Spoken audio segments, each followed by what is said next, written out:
hoje de uma maneira diferente, mas eu queria compartilhar um pouquinho, né, resumidamente, sobre a nossa história, né, a nossa luta, porque como o André pregou nessa noite, nós não estamos livres, né, de passar tribulação, de passar provações.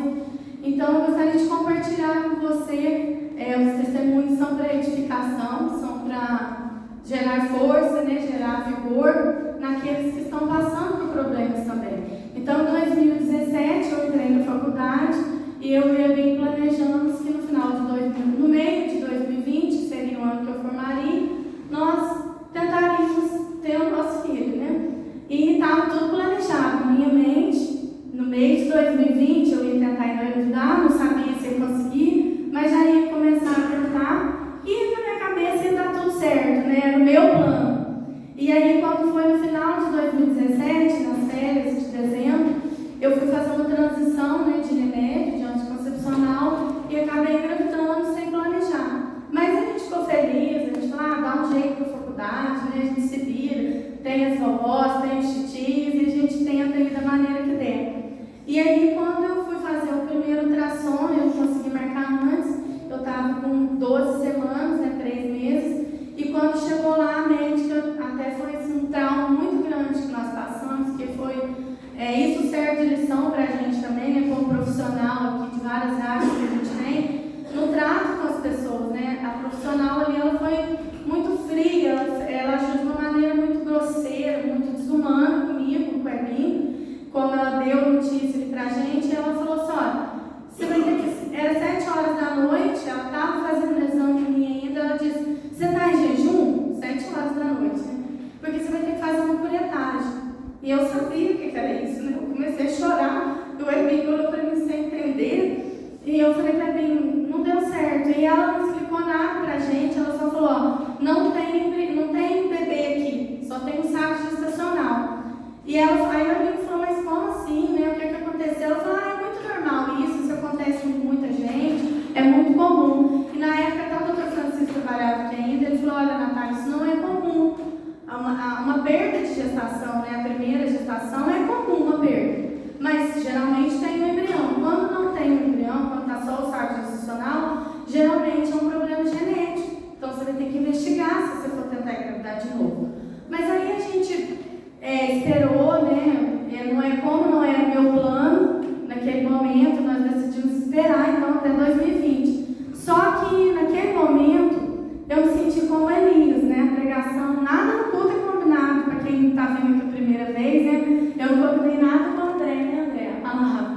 Então eu me senti como Elias naquele momento. Eu desabei, porque eu tinha feito o plano e eu achei que, como eu sou uma pessoa muito ativa, eu faço, eu não espero por ninguém, e eu tomo conta da minha vida, e né, quando eu pego e desenrolo, eu achei que ia ser assim também. Achei que quando eu planejasse, ia ser da minha forma, da minha maneira. Então, ali naquele momento, eu aprendi a primeira lição, que não é no meu tempo, não é no meu plano, né? Provérbios 16, versículo 1 diz que o homem traça muitos planos, mas a resposta ela vem de Deus. Embora a gente leia isso várias vezes, a gente ainda tenta ter o controle, a gente ainda tenta planejar, né? E aí eu vi que realmente meu plano não era o que era ali no momento, mas era o plano de Deus. E aí, quando chegou no mês de 2020, nós fomos planejar, né? Nós tentamos. Aí eu fui na médica, ela falou que eu não precisava fazer exames, ela falou, não, é comum, é assim mesmo. E aí tomei as vitaminas que tinha que tomar com antecedência, e aí tentamos engravidar. E um detalhe, eu descobri que eu tenho muita facilidade para engravidar, que até então eu não sabia. Todas as vezes que eu engravidei, foi com muita facilidade, foi na primeira tentativa eu engravidava. E aí eu já engravidei logo no primeiro mês, aí a gente ficou feliz, dessa vez vai dar certo, e tudo mais. E aí, novamente, fui na consulta, e chegou lá no ultrassom, ela falou, olha, você já perdeu o seu bebê, você nem viu, não tive um sangramento, um pouco de sangramento, mas a gente não tinha percebido, e quando chegou lá no ultrassom, ela falou de novo, você perdeu o seu bebê. E aí eu resolvi trocar de médico, né? Procurei um médico da região, que é muito conhecido, né? Que tem boas indicações sobre ele, e aí ele me pediu vários exames.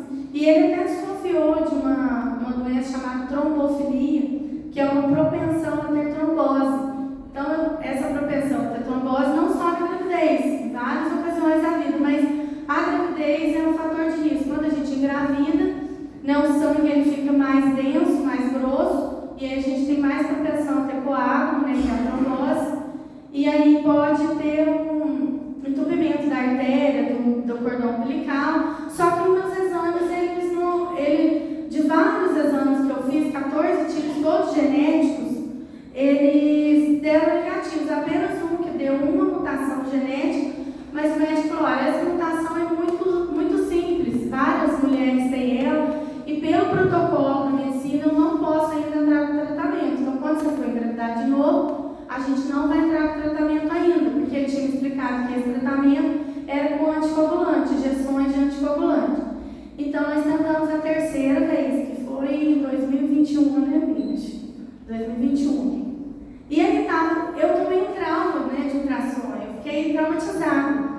E aí, quando eu engravidei, nós fomos no ultrassom, eu ia, irmãos, daqui lá, né, eu ia suando, com calafrio, com medo. Quando eu deitava na máquina do ultrassom, eu deitava tensa, com aquele medo, porque às vezes que nós perdemos, eu descobri no ultrassom. Então, eu tomei um trauma terrível de ultrassom.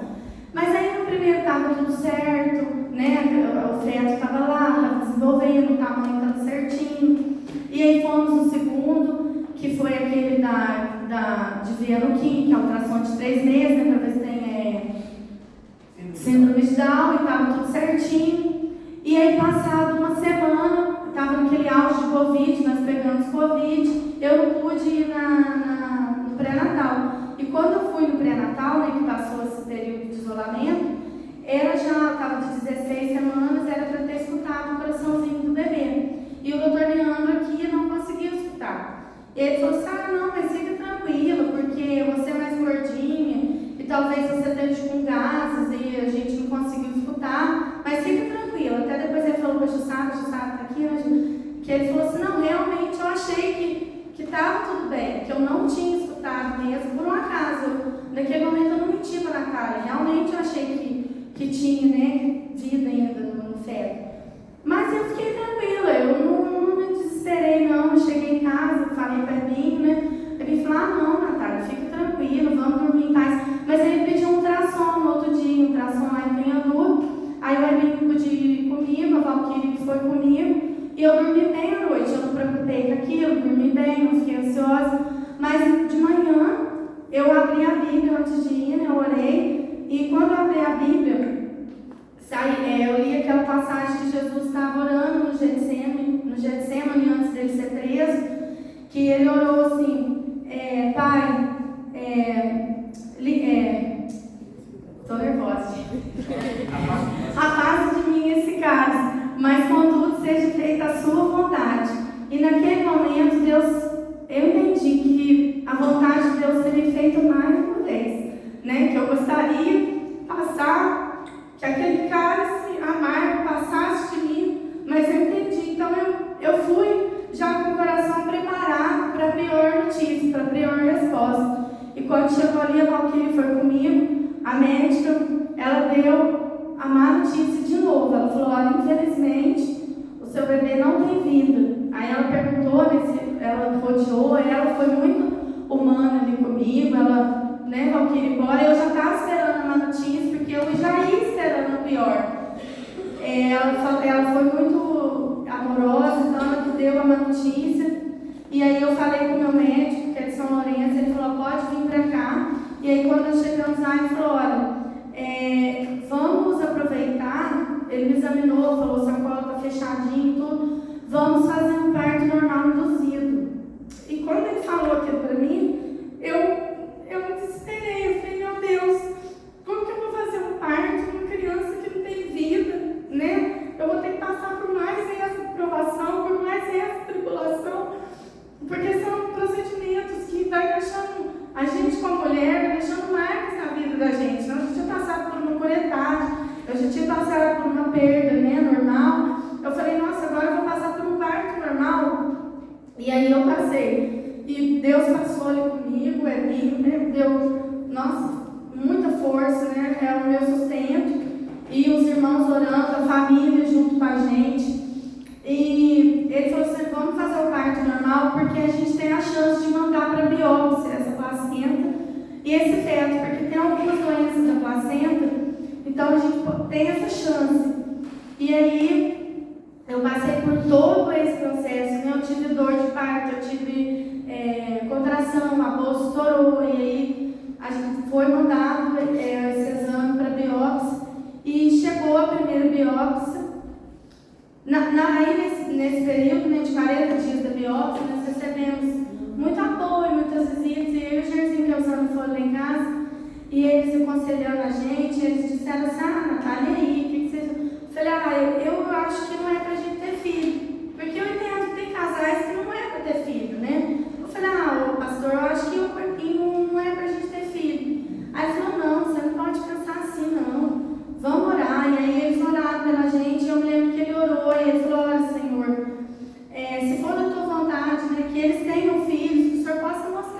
esse exame, o Senhor possa trazer, né, à luz desse médico uma doença, o que está atrapalhando, né, essas gestações de ir à frente. E nós fomos um dia na casa do Belo, o Belo falou assim, eu falei, Belo, acho que eu não vou tentar de novo não. Ele falou assim, tenta mais 3, aí já era a terceira, né? Tenta mais 4, mais 5, mais 6, vai tentando. Eu fui com uma raiva de ser embora dela. Chegou em casa e falei pra ele, o que o Belo tá achando que eu sou, Eli? O que ele tá pensando que eu sou?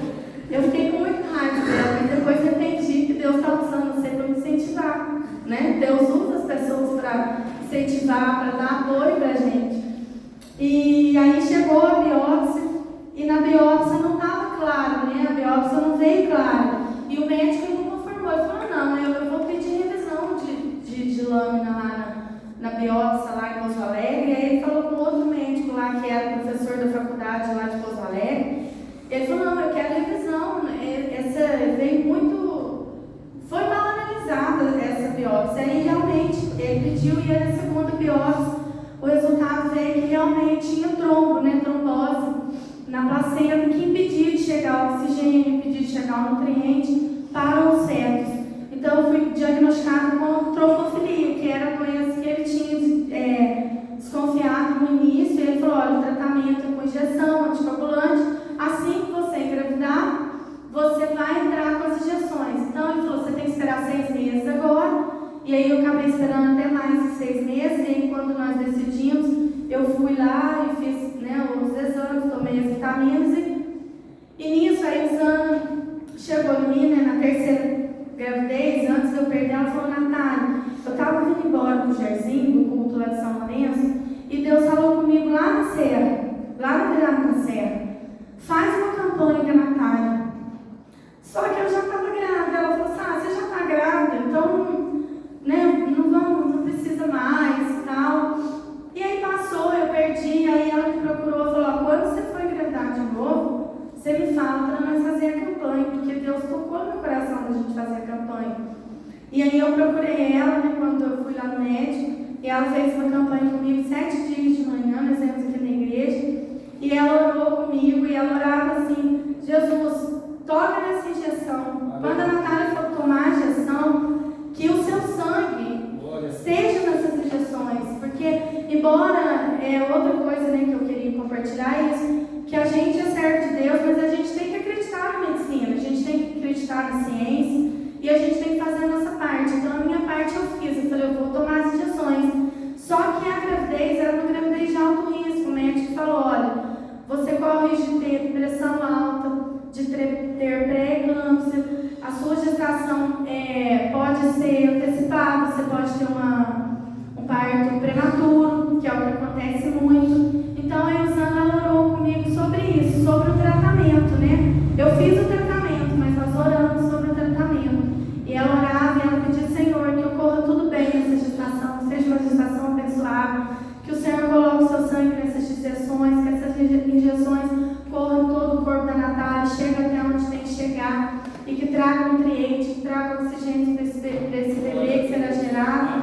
E durante a campanha, foi o culto de mulheres, que a Vanessa veio pregar, né? O culto de março, as mulheres devem se lembrar. E naquele dia, a Vanessa pregou sobre o filho o neto do rei Saul, né? Ele era aleijado, ele ficou esquecido lá em Lodebar, em Mefibosete. E um certo dia o rei Davi se lembrou dele e mandou buscar ele para cear com ele na mesa no seu palácio. E eu me senti ali, não me senti esquecido por Deus, mas eu estava esperando a hora de Deus me chamar, né, para o meu momento de cear com Deus, né, porque a ceia, ela representa alegria, festividade, né. Então eu estava esperando aquele momento e naquele dia Deus falou aquilo, trouxe essa palavra, e eu me lembro que eu estava sentada aqui no primeiro banco com as meninas do louvor, e ela falou assim, a Vanessa, a Vitória vai ter gosto de chiclete, sabor de chiclete. Ela olhou bem para mim e falou assim, a Vitória vai ser rosa chiclete. E naquele momento eu senti, falei, se Deus vai me dar uma menina. Porque ela olhou bem para mim, eu não sei se alguém lembra desse detalhe, porque a gente lembra do que Deus fala com a gente, né? Eu lembro exatamente. Ela olhou para mim e falou assim, vai ser rosa chiclete, a Vitória. Então eu entendi, falei, Deus vai me dar uma menina. E aí, todo esse processo, né, nós aprendemos algumas coisas. Então, primeiro eu já disse que o tempo é de Deus. A gente traça muitos planos, a gente faz muitos planos, né? Mas tudo é o plano de Deus, tudo é no tempo de Deus. E outra coisa que a gente aprendeu é que o fato da gente estar aqui, ou da gente ser uma boa pessoa, né, na sociedade, ou da gente fazer o bem pro próximo, não livra a gente de passar provações. A aprovação ela vem para todos, ela vem para o mal, para os que são maus, para os que são bons, ela vem para os que creem em Deus e para os ateus, ela vem para todos. Mas a diferença é como a gente lida com a aprovação. Então, na primeira perda, eu me senti igual a Elias. Eu me caí, eu estava entrando em depressão, precisei tomar remédio.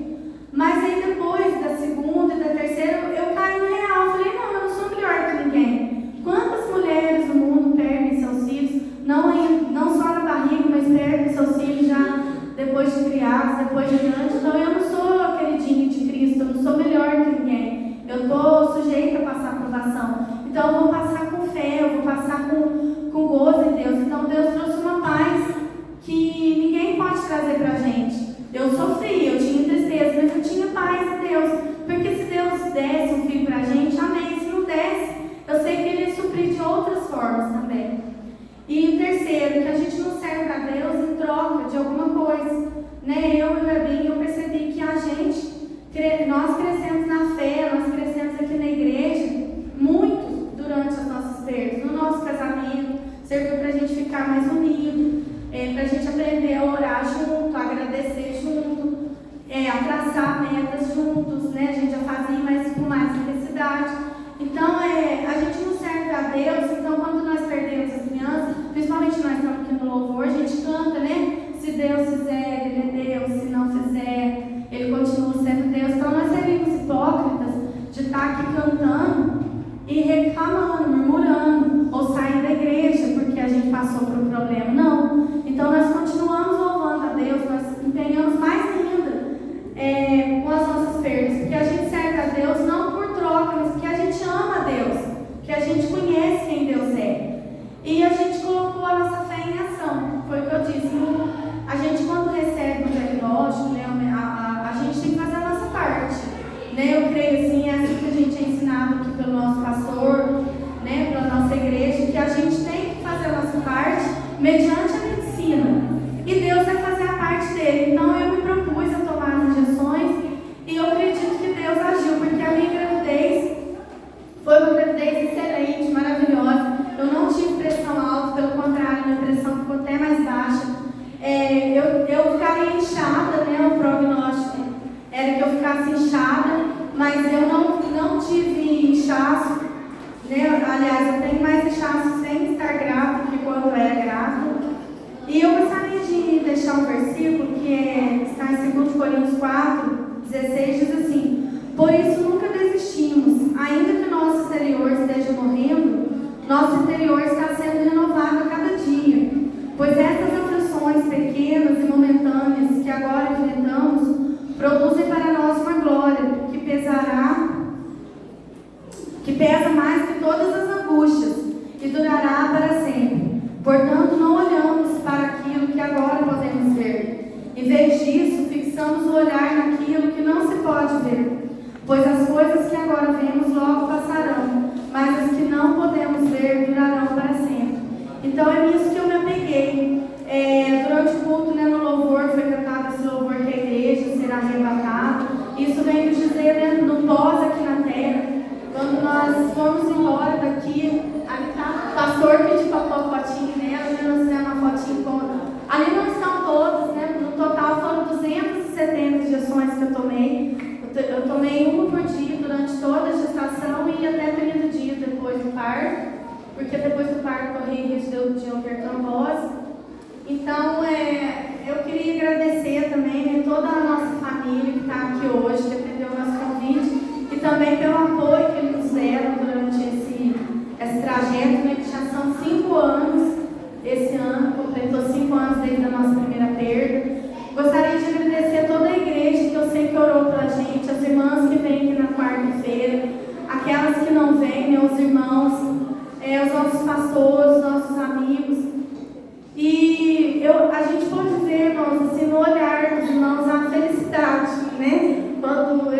bebê, quando ela nasceu, a gente sentiu de verdade o carinho, a gente viu nos olhos da nossa família, dos nossos irmãos, a alegria e a felicidade conosco. Então,